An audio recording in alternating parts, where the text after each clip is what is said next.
말씀 보겠습니다. 잠언 14장 2절 말씀입니다. 같이 읽겠습니다. 정직하게 행하는 자는 여호와를 경외하여도 패역하게 행하는 자는 여호와를 경멸하느니라. 아멘. 잠언 14장 2절 정직하게 행하는 자가 여호와를 경외하게 되는 비밀이라는 제목으로 말씀 보겠습니다. 신자는 한평생 정직한 길로 행하며 하나님을 경외하는 삶을 살아갑니다. 왜요? 이 길이야말로 생명의 길임을 알기 때문입니다. 오늘 본문을 통해서 이에 대해 함께 살펴보도록 하겠습니다. 오늘 잠언 기자는 정직하게 행하는 자는 여호와를 경외하여도 패역하게 행하는 자는 여호와를 경멸한다고 말합니다. 이것을 타번역본에서는 정직하게 행하는 사람은 여호와를 경외하지만 행위가 악한 사람은 그분을 멸시한다 라고 번역하고 있습니다. 본문은 정직하게 행하는 사람과 행위가 악한 사람을 대조하고 있는데 전자는 하나님을 경외하며 살아가지만 후자는 하나님을 멸시하는 삶을 살아간다고 말합니다. 언뜻 생각해 보면 하나님을 경외하는 자가 정직하게 행하고 하나님을 멸시하는 사람이 패역하게 행한다고 표현하는 것이 더 적절하게 느껴집니다. 물론 이것은 맞는 말이죠. 하나님의 살아계심을 믿고 그분을 경외할 때 정직한 삶을 살게 되는 거죠. 반대로 하나님이 없다고 생각하니까 패역한 삶을 살아가게 되는 겁니다. 그런데 여기서 우리가 한 가지 더 생각해야 될 지점이 있습니다. 그것은 처음에는 하나님을 경외함으로 정직한 삶을 살던 사람도 죄에 빠져서 거짓된 말과 행위를 일삼는다면 그 양심이 점차 둔해진다는 점입니다. 무슨 말입니까?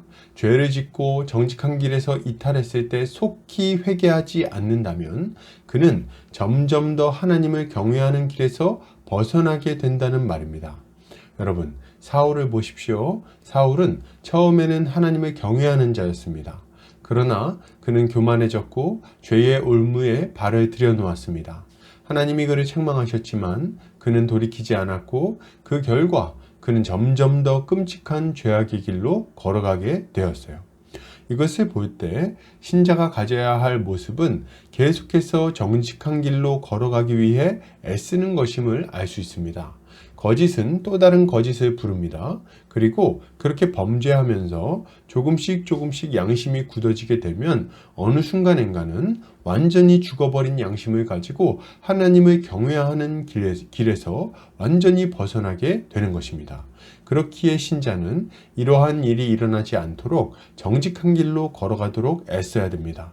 그리고 죄에 넘어졌다면 망설임 없이 회개해야 되겠어요. 하나님 앞에서 자신의 모든 죄를 솔직하게 자백하고 다시금 의의 길로 걸어가게 해달라고 간구해야 됩니다. 이렇게 할 때 하나님은 우리의 양심을 다시금 새롭게 해주실 뿐 아니라 계속해서 정직의 길로 걸어가며 여호와를 경외하는 삶을 살도록 해주시는 것입니다. 반면에 패역하게 행하는 자는 어떻습니까? 그는 죄로 인해서 그 영혼이 완전히 망해버린 자라고 할 수 있습니다. 그렇기에 그는 하나님이 어디 있느냐고 물으며 죄악 중에 인생을 살아가죠. 그러나 하나님은 자비로우셔서 이러한 자들에게도 자신의 일꾼들을 보내셔서 회개하게 하십니다.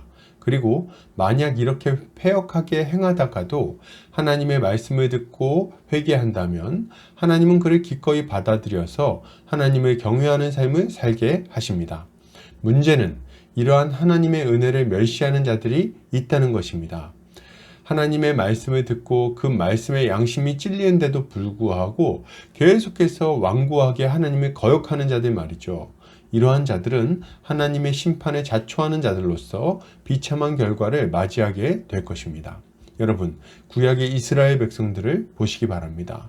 하나님께서 그의 선지자들을 보내셔서 이스라엘을 죄에서 돌이키고자 하십니다. 때로는 책망하고 때로는 위로하고 때로는 설득하십니다.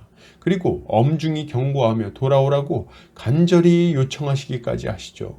그러나 그럼에도 불구하고 죄악을 즐기며 그 길에 누워있는 자들은 하나님의 말씀을 귀찮고 짜증나는 것으로 여겨버렸어요. 그들은 이전보다 더욱 악해져서 하나님을 멸시하는 삶을 살아간 것입니다. 그 결과는 무엇입니까? 그들은 점점 더 심각한 죄의 구렁텅이로 빠져들다가 결국에는 하나님의 심판을 받아 한순간에 망해버리고 말았죠. 그러므로 여러분, 우리는 어떻게 해야 되겠습니까? 정직하게 행하며 하나님을 경외하는 삶을 살기 위해 애써야 되겠습니다. 죄를 회개하고 혹시라도 우리의 양심이 굳어버리지는 않을까 두려워해야 되겠어요. 이렇게 할 때 우리는 계속해서 하나님을 경외하며 의의 길, 생명의 길로 걸어갈 수 있을 것입니다. 결론을 드립니다. 여러분, 신자는 정직하게 행해야 됩니다. 거짓의 종이 되지 마십시오. 배역하게 행하지 마십시오. 그 길은 죽음의 길입니다.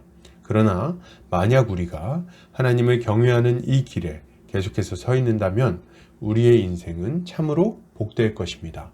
오늘도 주님의 지혜로 승리하는 성도님들 되시기를 주의 이름으로 축복합니다.